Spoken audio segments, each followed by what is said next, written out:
I'm delighted to be here today with Ambassador Darcy Vetter, former trade negotiator who has experience at both the U.S. Department of Agriculture and U.S. Trade Representative, Shefali Kapadia, who is the senior editor for Supply Chain Dive, and Dr. Simon Evenet from University of Galen in Switzerland, and also the founder of Global Trade Alert.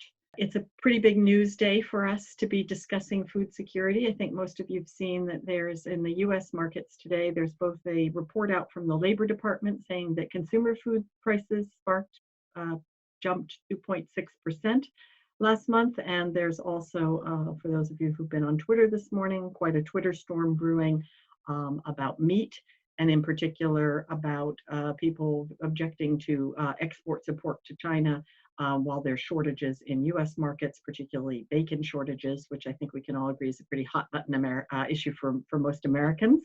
But globally, there's some other very interesting issues. We're going to both deal with the local issues in the US supply chain, starting with Ambassador Vetter, and then we're going to dig down into supply chains, the nuts and bolts of supply chains for those of you who need to cover that with Shefali. And finally, we're going to get a global perspective on food export and import restrictions, or actually lack thereof, from Simon.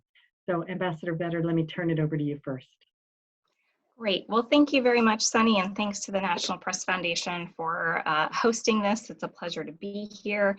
I'm really going to start with that 30,000-foot version to talk a little bit about some of the categories of systemic challenges that we're seeing in food supply chains, both in the US and globally, probably from a bit more of a US perspective.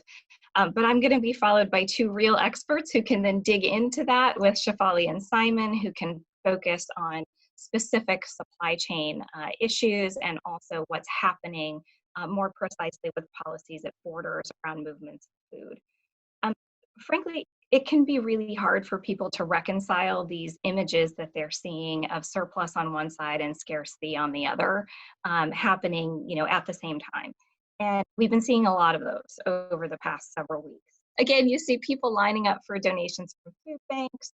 You see empty grocery store shelves, shortages of meat, milk, and eggs, other staples.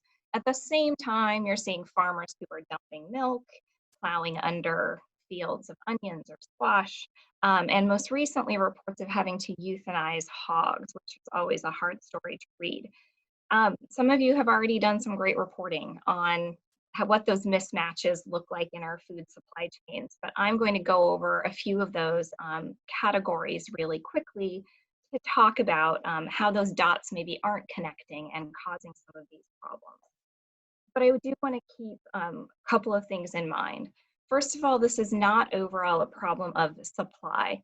There are sufficient calories available in our food supply system. There is a large variety of food still available within the US market and even largely globally.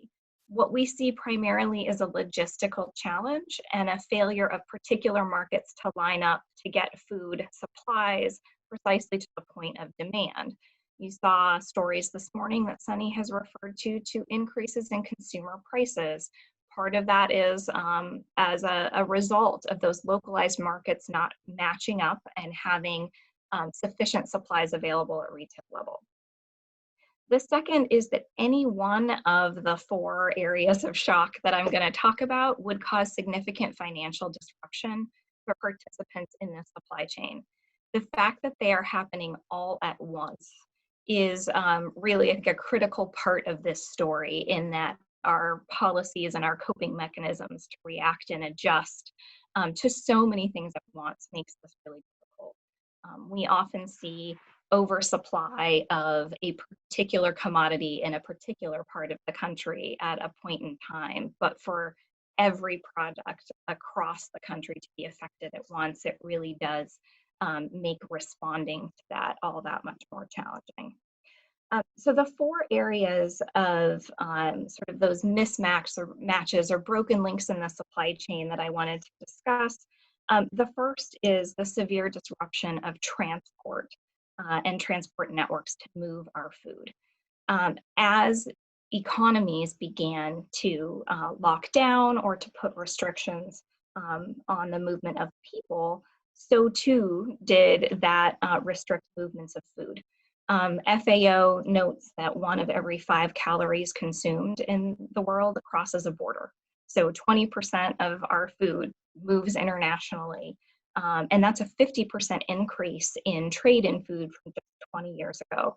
So almost all countries, whether you're export or import dependent, are probably both importers and exporters of food. And most of our diets are in some way global. So if you just look at what's happened to transportation, 80% of airline traffic, or there's been an 80% decline in airline traffic globally during this crisis. And for every time people aren't moving, goods aren't moving either, because the cargo holds in all of those passenger planes are usually full of things like strawberries or vegetables or seafood, perishable items that need to move quickly.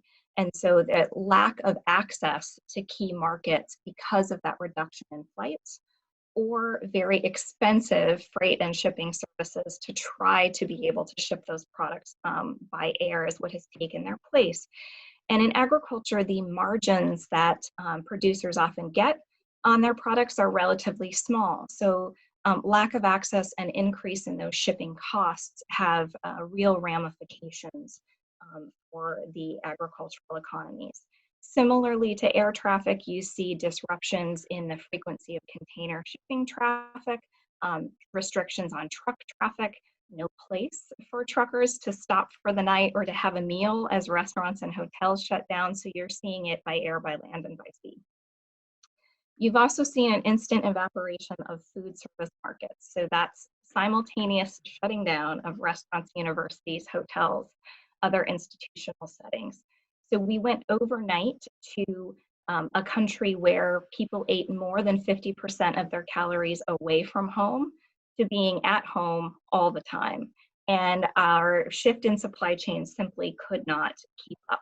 And I think it's important to remember that the foods that we eat when we dine out versus cook at home are different. So we want different products in different quantities, different types of packaging, different frequency. When we go out for a meal, we eat a meal. When we shop, go grocery shopping, we're buying provisions for a week or two. So a lot of the things about our food supply chain, and Shefali can elaborate, need to change to move more of our food into that retail setting. And that takes investment in labor and equipment, and it takes time to reconfigure those things. And this is all happening in a relatively short period of time. And we don't know for how long a period of time these changes will occur, which increases uncertainty and really makes suppliers question, is it worth the investment to shift my supply chain to just ship it back? We also have a real crisis of labor, and that labor crisis is on 2 different fronts. One is on the production side, so the actual, many times migrant laborers who are working our fields, tending to crops and harvesting them for entry into supply chains. Many times those laborers cross borders. Our consulates and embassies were closed in many countries because of COVID. So processing H-2A visas for migrant workers came to a halt. Many of those workers are aware that were they to take advantage of such a visa, they would come into working conditions where they had to be in close proximity in fields, or often sleep in a dormitory type setting during the season that does not allow for proper social distancing. So concerns about health have also reduced that supply. Some of you may have read the reports out of Britain that they were actually chartering private jets to fly in workers from Eastern Europe to be able to pick their crops. I think one thing we've learned, one, is that the labor is very hard. So it is hard to replace that labor supply. Not all people want to do that type of work. But although we refer to it as unskilled, it is also quite skilled labor. Not one of my favorite headlines was about how lousy the French are at picking asparagus. There's actually some skill involved in being able to treat these products with real care and to move quickly through the fields for those perishable products. But the other bottleneck in terms of, or concerns about the supply of labor, of course, is the health of labor in places like our meatpacking plants, the primary example that we have seen. And that's at the processing part of the supply chain. So you have farmers who need to have their products processed before consumers use them. Once processed, of course, it goes out to consumers. When that middle part doesn't work because workers are unable to do their jobs, are getting sick, farmers see their prices decline because they have, again, no market for their hogs, for their chickens, for their cattle, and consumers see prices rise because there's less product coming through the pipeline. And I think we've seen stories not just about the price rising and the volume being lower, but the variety of product also decreasing as we have to make some adjustments to the type of processing that we can do. And until workers have proper protection, until we are able to think about what line speed will allow continuous operation while we have good worker protection, and frankly, until the workers themselves feel confident that fully participating in the labor market is something that they can and want to do, we won't be able to iron out some of those, that consistency of supply and return to normal. The last issue that I wanted to raise, of course, those were all kind of on the supply and the production side, but the demand side has been hugely impacted by this, and that is just a massive loss of income in the United States and globally. We've seen 30 million people file for unemployment who are concerned about being able to afford their next meal, many of them with few savings to be able to fall back on to continue purchasing food in the same ways that we have. Globally, the number of people that really are on the edge of that loss of employment causing acute hunger is serious cause for concern, and something that we need to watch. So direct food assistance will need to be part of the COVID response everywhere. And that can happen in a couple of ways, by trying to redirect some of the food that was going into that commercial and food service channel back toward nonprofits and food banks for better distribution. Again, that requires some repackaging, some new transportation routes, et cetera, to make that happen. But I think more importantly is actually putting money into the hands of consumers so that they can purchase food and pull that food through the whole supply chain, get those supply chains and those markets working again, and give them, again, access and ability to feed their families that way. So with those sort of four overall areas in mind, I will turn it to my colleague. Okay, thank you so much. For those who are joining the call late, we have next up Shefali Kapadia from Supply Chain Dive. And after that, we'll have Dr. Simon Evenet, founder of Global Trade Alert, who will give us the global picture and also talk about global food restrictions or lack thereof. Okay, Shefali, let's turn it over to you. Thanks, Sunny. And just wanted to talk again about kind of the supply chain and some of the levels there that we're seeing the disruption at all of these different parts of the supply chain. And as Darcy had mentioned, this isn't a supply issue. There's plenty of food.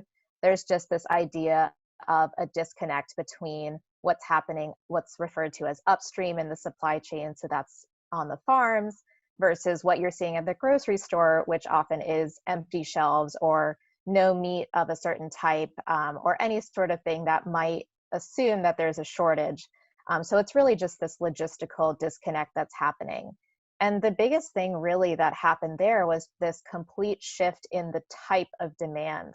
So the school systems are one of the largest buyers of dairy in the country. And when those closed down, there was just this issue of what do we do with the current dairy supply?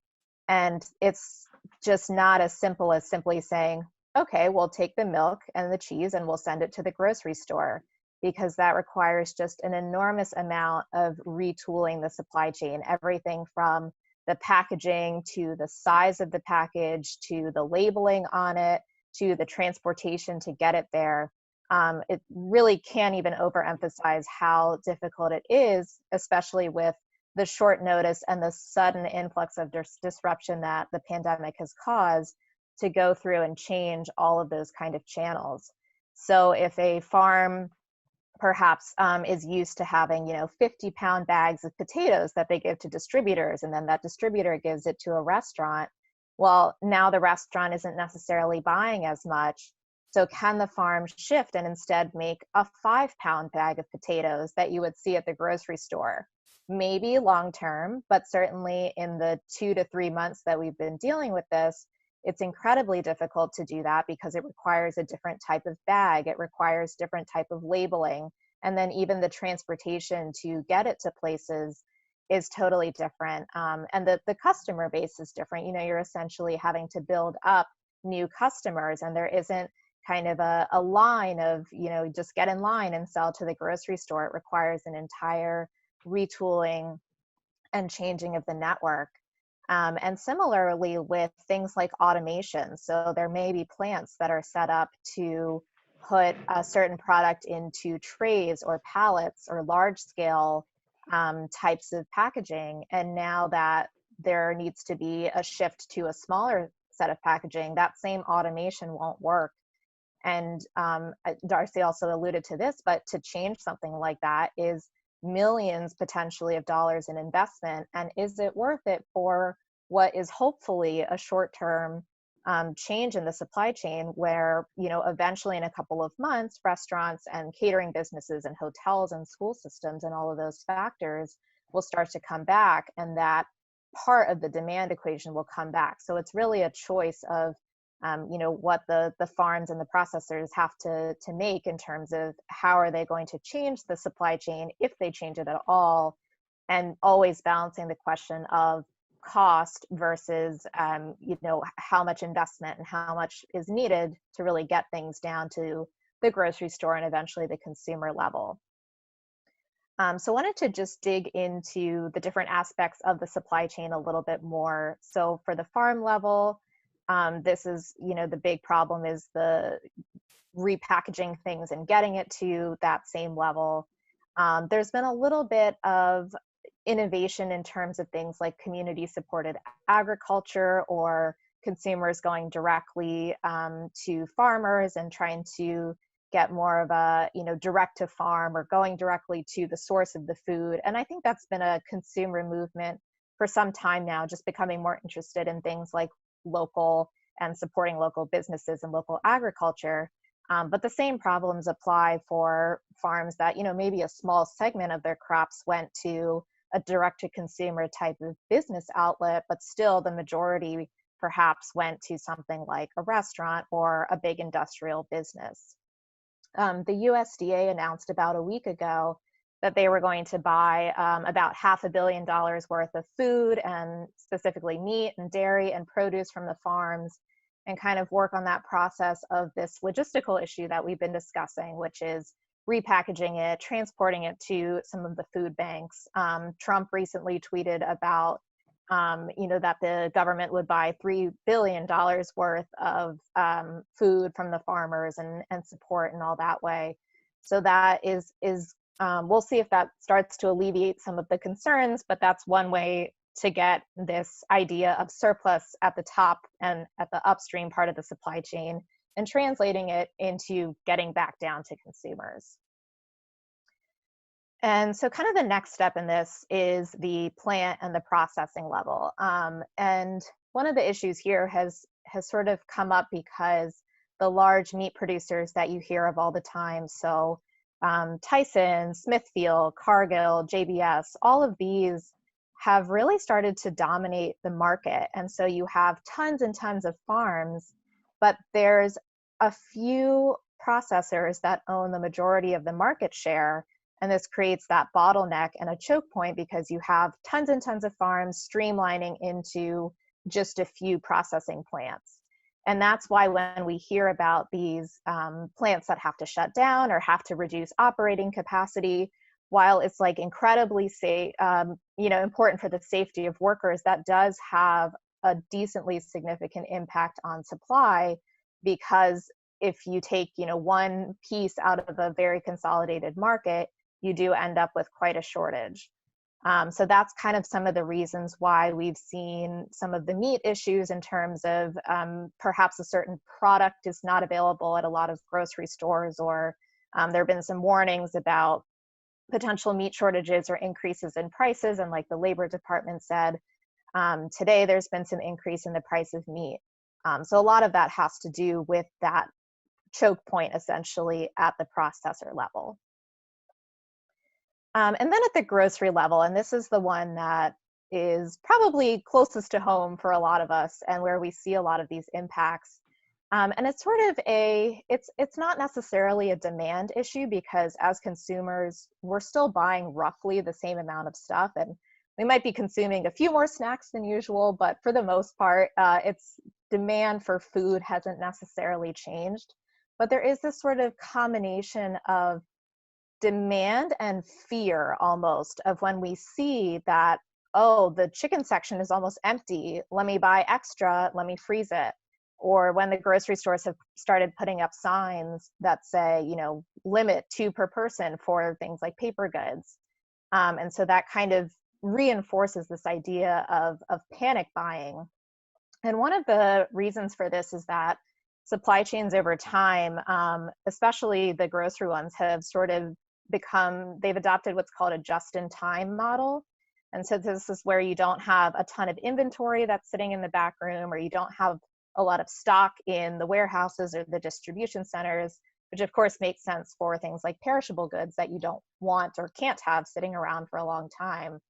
And so that's a model that's evolved over the years because it was found to be the most efficient, the most cost-effective. With that, though, the trade-off is that you're not necessarily as resilient. So if there is a sudden demand uptick, whether it's short-term or not, for a certain product, you don't necessarily have the ability to go right back to the warehouse and get those goods and get them back in stock. So that's why we see a temporary shortage and a temporary delay of some of these aspects. And one thing I want to bring up is what's called the bullwhip effect. And this is something that we see a lot in the grocery stores. So let's say, you know, early March, a lot of the consumers started to see that there were warnings of stay-at-home orders and there might be shortages. And so they went out and bought a lot of canned soup. And then suddenly all the canned soup was, you know, very empty and very sparse in the stores. And so at the consumer level, that's a pretty small, if you kind of think of a curve, it's a very small piece of that curve. But then the grocery store goes back and it tells its distributor, hey, we need more canned soup. And then the distributor goes up the chain and tells the manufacturer, we need more canned soup. And that goes back to the supplier. And as you go through each part of this chain, that curve gets larger and larger and larger. And that's why it's called the bullwhip effect, because at the consumer level, just what seems like a pretty small change in demand just completely escalates as you get closer up the supply chain. In the case of the food supply chain, would be the farm or the supplier level. So a couple of factors involved in that. There's things like rationing. So sometimes the manufacturer will put a ration on a certain good that they're realizing is in shortage, and the retailer ends up buying kind of up to that maximum ration. It's a psychological thing of making sure that they have enough of whatever the product may be.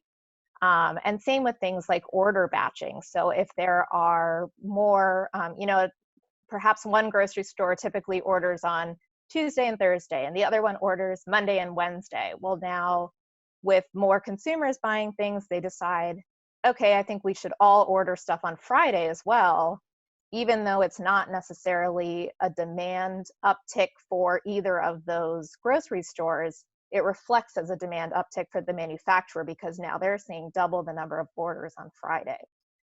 So that's what creates this bullwhip effect that you may have heard of, and that's what creates even something that's a seemingly small impact on the consumer level ends up being a quite large impact as you go up and up the supply chain.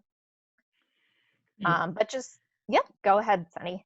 Okay, I just want to stop you for 1 minute. We've got a lot of questions in the chat, and we also have some Zoom hands raised. For those who are joining late, we will have, we're going to shift shortly to the international part of the program. I see we've got chats, questions in the chat from Indonesia, and we've got journalists from covering everything from South Korea to I think some from Europe as well, and the UK. We will try to get to all of your questions. Before we go to the international, let me just take one domestic question from Todd Price of USA Today. And Todd, I believe you're based in New Orleans. Can we unmute you? Yes, hi. Okay, Todd, go ahead, and then we'll shift over to the international side. Great. You know, I had a question sort of looking out at a longer term. You talked about how there's no issue on the supply side right now. And I'm curious, though, about whether the current situation and decisions being made now might lead to supply issues down the line. For example, I was just recently reporting on the shrimping industry in the Gulf Coast. You know, there's a glut of inventory currently, primarily because sales didn't happen during Lent, which is a high season, and they're just about to start the main shrimping season down here across the Gulf Coast. And it's a question of where the shrimpers will go out because prices will be so low. So, you know, there's a possibility we'll have a supply side issue down the line. Are we seeing other things like that, you know, decisions being made about what to plant or other things that might lead to supply side issues further out? Sunny, do you want me to? Yeah. Go ahead, Darcy. So from from more of like an agricultural perspective, I guess, I'm not seeing yet the signals being sent from these temporary mismatches suggesting that there might be long-term supply mismatches. I think what I'm more concerned about in a global context is these transportation bottlenecks and the lack of income from being able to sell current crops, preventing the ability to access inputs, fertilizer, seed, other chemistry, and supplies to be able to successfully plant and then harvest and market a subsequent crop. So a little bit worried about agricultural market supply chains if bottlenecks in transportation persist. In the US too, financing and helping farmers be able to bridge and get some compensation for crops that they may need to plow under, et cetera, to allow them to have resources or extend financing. As you know, crop prices have been very low for a number of years. You have farmers who are highly leveraged or very extended and will need to know and show that they have a market for this next crop to get financing to plant it. And that uncertainty about the length of time it will take for markets to return to normal or about the opening up of economies, I think creates some uncertainty around that financing. So that's the thing I'm watching in terms of what may impact future supplies. Okay, thank you so much. So thanks to everybody who's raised their hand. Also, I want to let you know that in the chat questions, you can upvote the questions you most want answered, and we'll try to get to those first, but we will try to get to all the US and international questions here. But first, let's turn it over to Dr. Simon Evenet, who's going to brief on the global picture. And can everyone see the slides? Looks good to me. So we'll turn it over, and then please feel free to keep putting questions in the chat and raising your hand, and we'll get to as many as possible. Thanks so much. Thanks, Sonny. And I'm here to discuss the international dimension and to bring out, I think, a number of key messages from findings that we're seeing across the world. And these, of course, the issue of food security is one which is very current in the United States. I live in a country, Switzerland, which has worried about food security for 75 years. And so the issue is live in many parts of the world. But how is it translating into public policy towards food? Well, I'm going to make several points. So the first is looking at the data that we have on what governments have been doing in terms of curbing exports in food. If you compare the situation in the food sector with the last big commodity price spike in 2008 to 2011, then what we're seeing now is essentially a sideshow. There's not much action. And secondly, if you compare the food restrictions that we have seen on food export restrictions with the export restrictions we've seen in medical equipment in the earlier part of this year, then what we're seeing in food is very small as well. So the first point I want to make is that the rest of the world isn't sort of cutting off food in a big way. There's one case I will talk about in a little bit more detail, which is a bigger case. But beyond that, the idea that the food supply in the United States or indeed anywhere else is being dramatically affected by export curbs is not really a worry at the moment. That may change, but it is not a worry at the moment. The second thing I want to show you is that, of course, we have domestic supply concerns in the United States with respect to food. And if that situation deteriorates further, then as far as meat supplies are concerned, sourcing from abroad is viable. And I will show you the large number of exporters in the areas, in the different meat categories, to highlight the fact that in many ways, tapping sources from abroad is exactly what you can do if you have domestic supply chain problems. This is subject to the caveat which Darcy pointed out, that there are difficulties shipping things these days, but again, that suggests the problem is to fix the international transportation arrangements, not necessarily to turn further inward. There are some key policy implications here, which are really important for the ongoing US debate about globalization.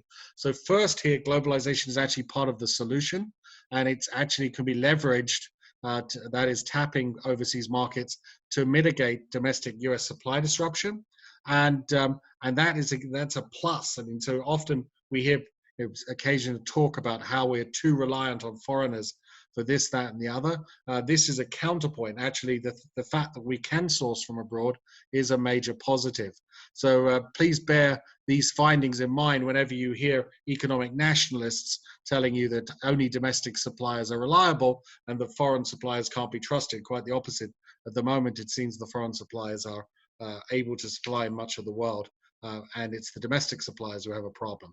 So this, I think I summarized the main findings plus the policy significance. And I think this is important for the audience because there is this broader discussion about whether America should turn inward. And that discussion is, of course, happening elsewhere as well. So first, let me show you the information on the resort to export curbs on food. Just so you have some background here, since 1970, there have been 6 major surges in the prices of commodities, food products. And they tend to trigger countries putting curbs on exports. And the idea is we've got to restrict exports to supply the domestic market. The last big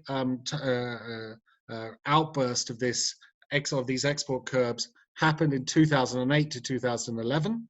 And it was studied extensively. And the findings are universally negative. So the first is these export curbs increase world price volatility of food, and that has big knock-on effects in importing countries, which is bad.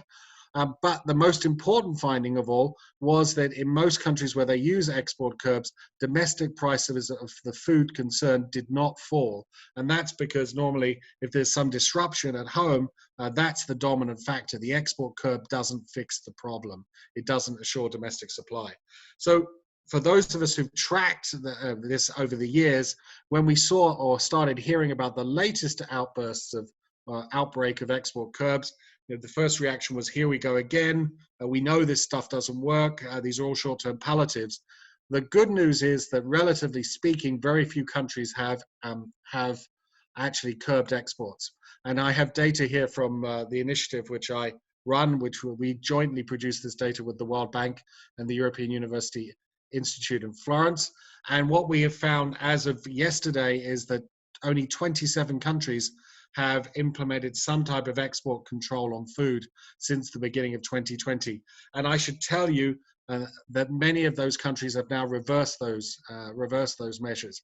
And the interesting dynamic here is that the moment a government starts saying, we ban the export, say, of rice, the rice farmers get really angry because, after all, they've been cut off from an external market. And no country better exemplifies this than Vietnam, which is a major exporter of rice, where the government overreacted to food scarcity scares, put in place an export ban, and has progressively stepped back from it as it realized that it was unnecessary and it was actually impoverishing their own farmers. So we have then essentially a process of pushback against these export curbs. Just to give you some comparison here, you may think 38 export controls is a lot since the beginning of the year. In medicines and medical products, we've seen 150 such export controls. So this is a much less frequent occurrence. And certainly it's much less frequent than the outburst in 2008 to 2011 in the food sector, where there was well over 100 such controls. So the fact that it hasn't happened up until now doesn't mean it can't happen in the future, but this problem has not spiraled out of control. And that's important because after we started seeing lots of export controls in medicines, there were a number of newspaper articles in April arguing that food is next, and that just hasn't happened yet. Instead, what we are seeing in food as well is actually quite a lot of reform. So countries are actually getting rid of their or lowering barriers to food imports precisely because they want to tap world markets. And that's exactly the option we'll come back to later. So in terms of export curbs on food, so far it's been relatively limited resort. The only big player that has put in place an export curb and kept it there is Russia. And Russia is a big exporter of wheat. It's one of the big players in this market. And here, when the Russians decided to limit their exports of wheat temporarily to 7 million metric tons, the red flags went up because people were worried that this would lead to a spike in the price of wheat. It turns out that just at the time that Russia was doing that, there were also developments in Australia and in the European Union where their exporters were shipping more. So Australia was shipping about 0.3 million metric tons more, and the European Union was shipping 1.5 million metric tons more.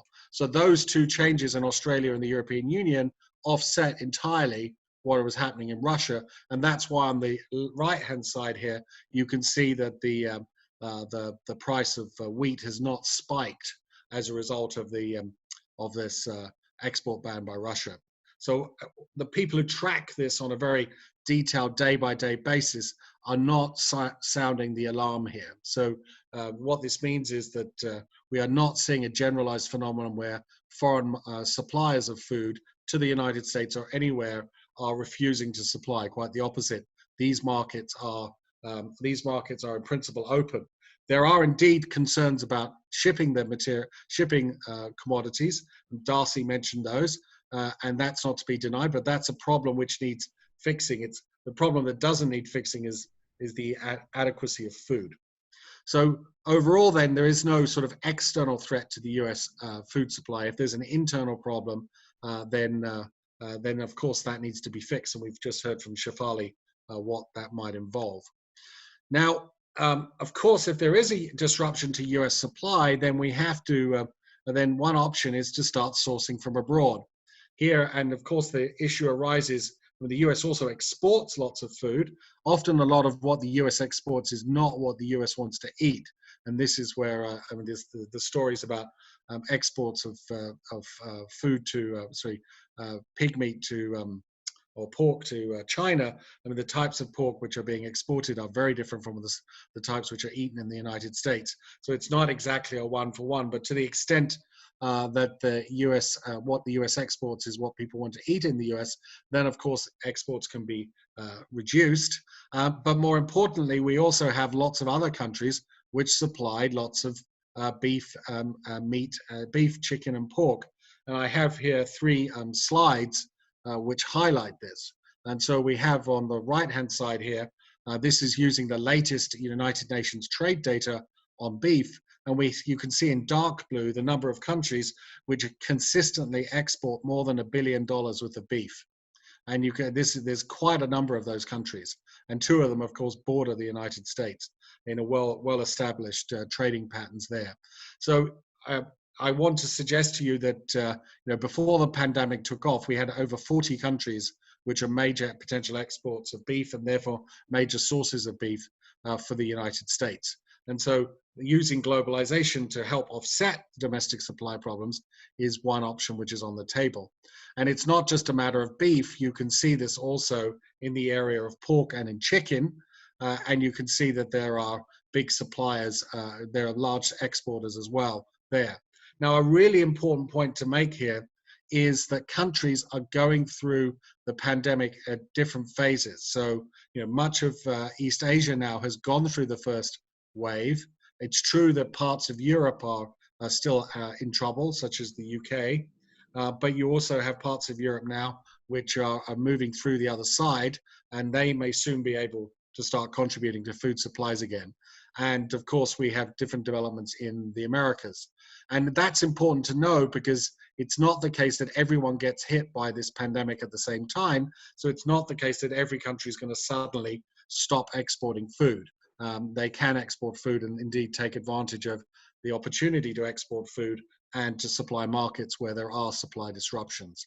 So again, the overall message then is to see the ability to source from abroad, that is being openness to trade or open to trade or globalization, is actually a benefit when your domestic supply chains get into trouble, and can help mitigate the problem. So you should be, the policy recommendation is to leverage globalization, not turn your back on it. And the agricultural food supply chains, I think, really make that point very nicely. Of course, the lesson is broader to other markets, but here I show you the evidence principally in the agricultural food supply chain.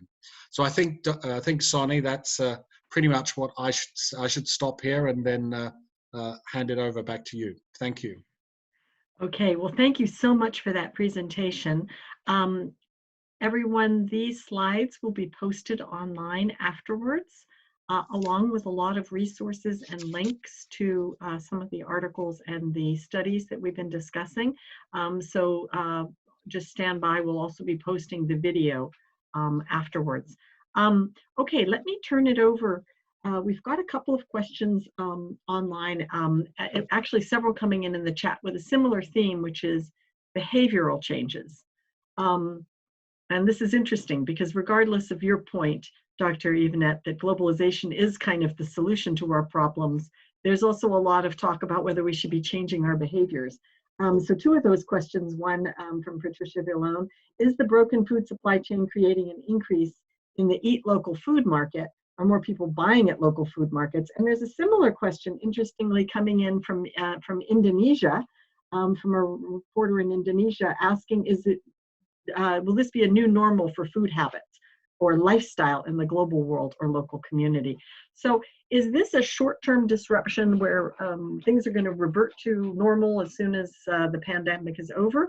Or do you anticipate that there will be changes in consumers' eating patterns or purchasing patterns or where they buy from, or CSAs, community agricultural organizations, or other different ways of people getting their food going forward?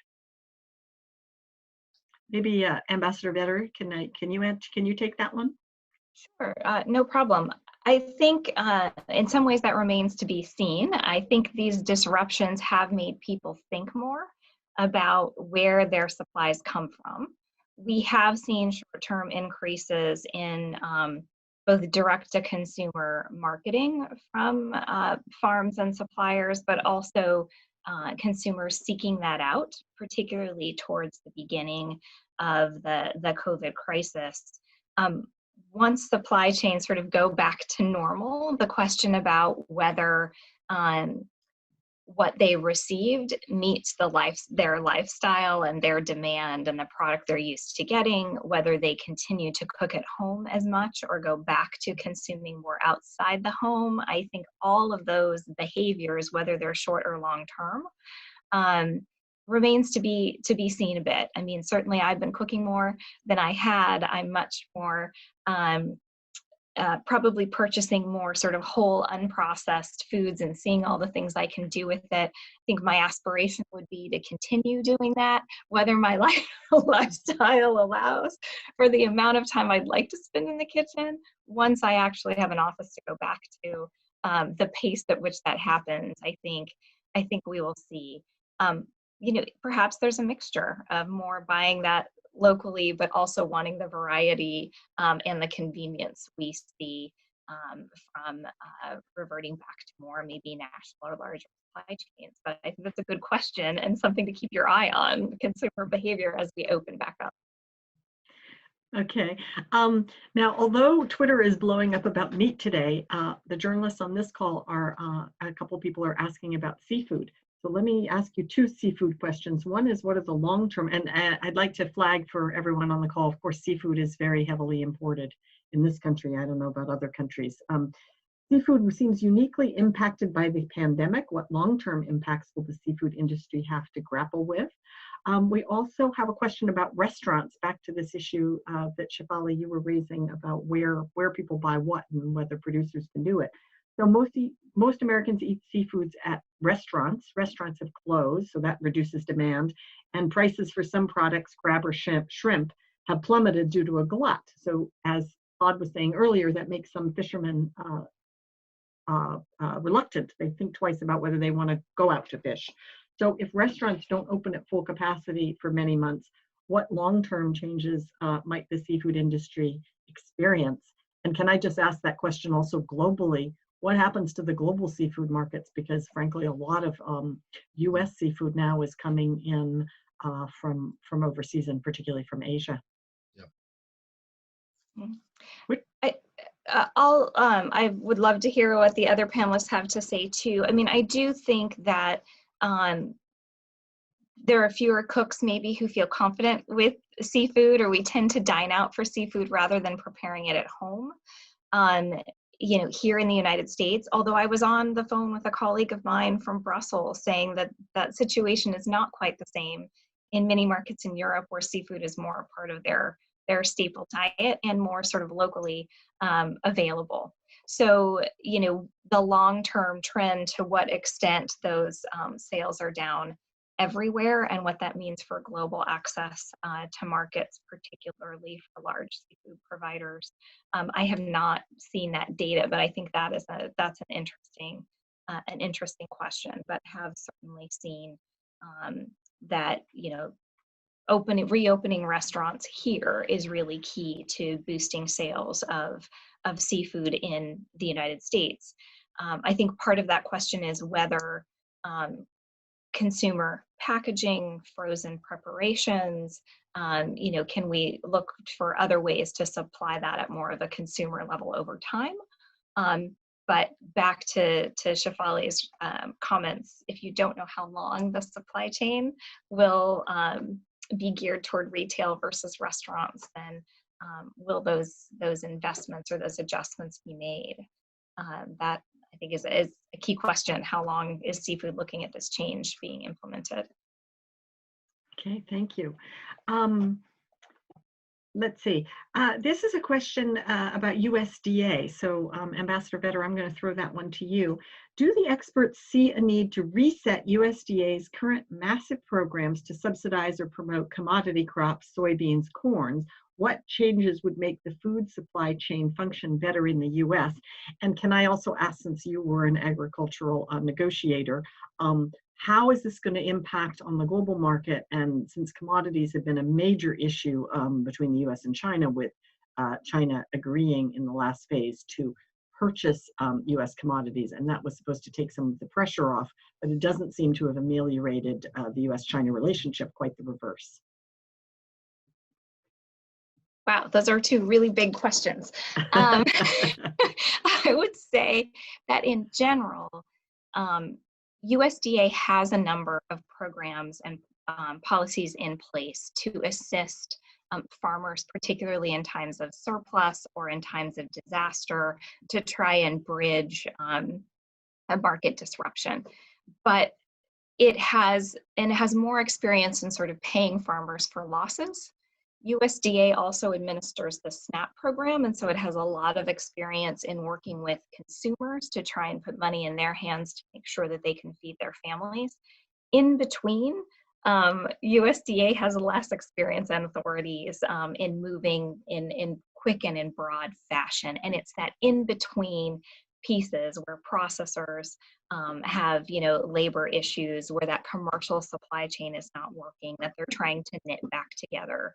And again, they're trying to do it across pretty much every product that was going into the commercial supply chain. So I was on a program with Deputy Secretary Sinski this morning talking about using something called Section 32 that USDA can use to purchase surpluses, and extra peanuts, put them in the school lunch program if that market is flagging.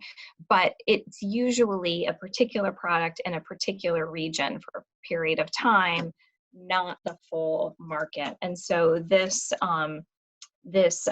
farmers to families food box experiment that they are now sort of trying to purchase and link those surplus foods from the commercial sector into the nonprofit and food bank sector, they're having to sort of build that plan while they fly it. And so what I hope we see is a real set of sort of learnings after that about how to redeploy infrastructure. What authorities could they ask for in advance next time, or how might they pre-position funds or partnerships and relationships with the private sector to deliver that, so that should we have another broad shock to the system, we can move more quickly next time. Moving to the phase 1 trade deal. I personally was not ever that enthusiastic about the purchases element of that trade deal and putting so much emphasis on buying certain values or volumes as a sign of a better trade relationship. Certainly with a state-led economy, China could direct those purchases to occur through their state trading enterprises, and it wouldn't necessarily deepen the relationship between US farmers and Chinese consumers. But I think if you look at the high volumes that were included in the phase 1 trade deal, and you look at China's economy right now and what has happened with COVID, I think those purchase levels are unrealistic. And, I think, and would not be emblematic of demand and what it is needed in their economy. I think the growing tension between the US and China also makes those purchases more difficult to attain. I think you've seen a growing narrative coming out of the United States that blaming China for whether it's for the virus itself or for these trade tensions may be a theme up until Election Day. I don't think it is in the interest of the US or China for that phase 1 deal to fall apart, that they may both take corrective action, or China may make some strategic purchases to keep the deal on track. But in fact, there's nothing in the deal that requires China to make particular purchases by a particular time, and so they won't be out of compliance with that deal until into next year. So I don't think we are likely to hit the levels that were originally outlined. I do think you may see some strategic purchases throughout the year to keep the deal at least alive or on track. But I think there are China is still an important part of our agricultural economy. I'm just not sure that purchases against the phase 1 deal is the best litmus test of that relationship. Okay, thank you so much. So everybody who's on the line, we will try to get to all of your questions. I'm going to give priority to reporters on deadline. So if anybody is on deadline, raise your hand, please now. I have an interesting question here from Jackie Fatka on back to meat. Do you think this crisis in the meat supply chain does support the idea of breaking up some of the consolidation that has occurred with the Big Four? Will we see more investments in local processors or smaller meat processors?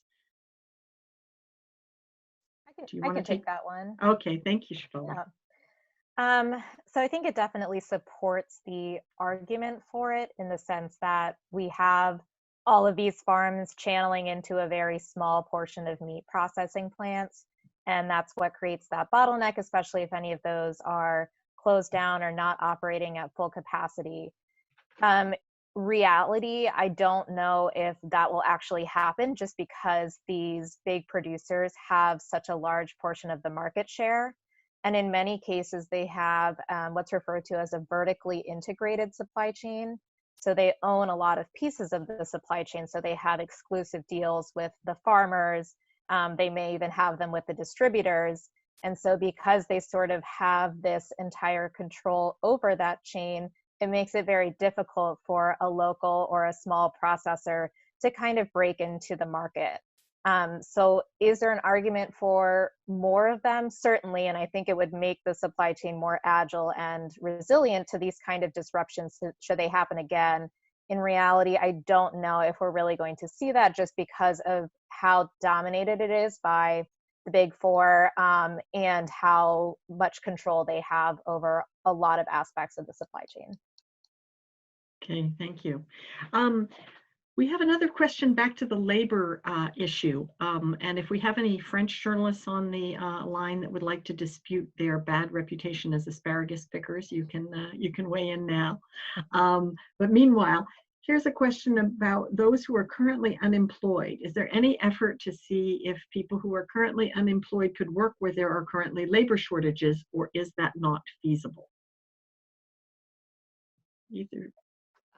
There have certainly been efforts in a number of countries to invite those who have been recently unemployed to work in agriculture. That headline about the asparagus pickers was in part in response to efforts to do that, and relatively few people have shown up. And I think that if I remember correctly, that article stated that people didn't make it till noon. It's backbreaking work. And for people who've not done it before, it's also slow work that's often paid at a piece rate. And so being able to make a wage at that labor depends on practice and understanding how to do it quickly and well. So, quickly shifting to people who are unfamiliar with that agricultural setting, being able to do that work has not been very effective. I know Canada, there was some discussion of using students whose internships and other opportunities will likely be canceled this summer with the economic downturn to work in the fields. Whether that really gets the number of workers and the quality that they need to pick, I think is doubtful. But there have been, I've seen several efforts reported upon, none of them touted as being particularly successful. Okay, one more I'd like to ask, here's from the California Governor's Office actually. Does the increasing prevalence of retail purchasing of food cause issues in terms of transportation and logistics? Does it result in higher anticipated price levels for food given smaller batch amounts and reduced economies of scale?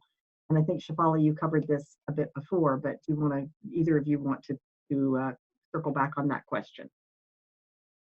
Yeah, I mean, I think, so from the aspect of getting it from the processing level to whether it's a restaurant customer or a grocery customer, that piece of it is fairly similar. It's more so the packaging inside there. So whether you have a, massive 50-pound bag of shredded cheese that's going to a restaurant versus a whatever, the one that you would see on a grocery shelf would be different. But the e-commerce piece of it is certainly something that is known to be quite low margin in supply chain. It's very resource intensive, but costs a lot of money because you're not making a big truck delivery. So that aspect of it is certainly a higher cost for a supply chain. Okay, thank you. Okay, we have another question now from Arkansas. Based on news headlines, it seems that beef and pork processing plants are being affected the most by the pandemic, and less so chicken. Why do you think that is? I would have to go back and look actually at the numbers of plants. There are, I know, some maps of plant closures. Certainly some of the most reported on closures have been on the pork side, as well as a couple of beef plants.